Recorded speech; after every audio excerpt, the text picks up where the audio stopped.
Сәлем достар, менің каналыма қош келдіңіздер. Бүгін күлше нандар пісіретін боламыз.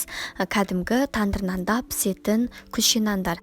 Бірақ тандырда емес, кәдімгі үй жағдайындағы пеште пісіруді үйренетін боласыздар. Қараңыздар, қандай жұмсақ. Сізде бір жасағаннан ақ шығады. Үйренгіңіз келсе, видеоның соңына дейін көріңіздер. Ең алдымен ыдысымызға жылы сүт, ерітілген сары май және жылы су құямыз.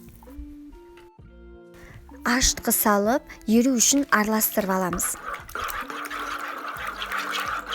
Біраз қасық толтырылған тұз, шай қасықпен қант саламыз.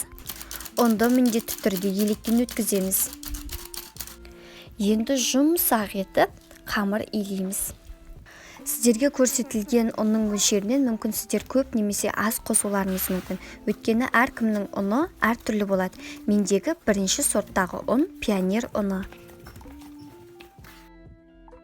Қамыр осындай жұмсақ болу керек. 1,5 сағатқа бетін жауып, ашытуға қоямыз.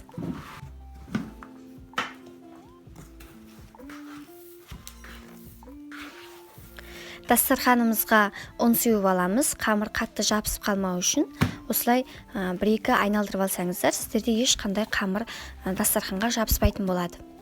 Әрбір күлше нанды 100 граммнан өлшеп аламыз. Егер де сізде тараз болмаса, көз мөлшерінде барлығын бірдей кішкентай бөлік етіп бөліп алыңыздар.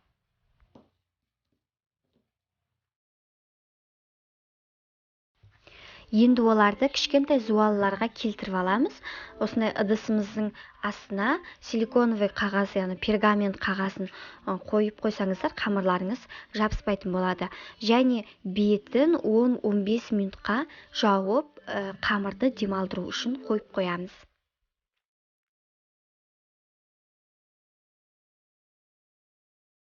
Енді табамызға осылай араларын алшақ-алшақ ұстатып қою керек.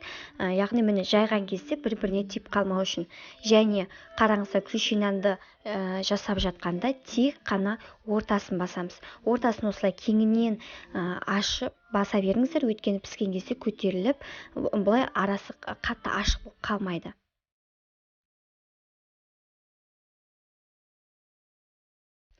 Жұмыртқа жағамыз. Жұмыртқа жақсаңыздар, беті жылтырап пісіп шығады.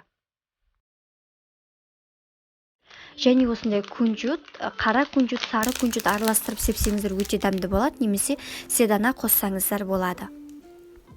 160 градуста 20 минутқа қоямыз. Міне достар, осылай әп-әдемі болып қызарып пісіп шығады. Міне осымен дайын ас арқау нан деген жақындарыңызды түрлі тағамдармен, түрлі нан істеп қуантыңыздар. Егер де сізге видео рецепт ұнаған болса, лайк басып пікір қалдыруды ұмытпаңыздар. Сіздермен бірге болған Үрбіш, келесі кездескенше.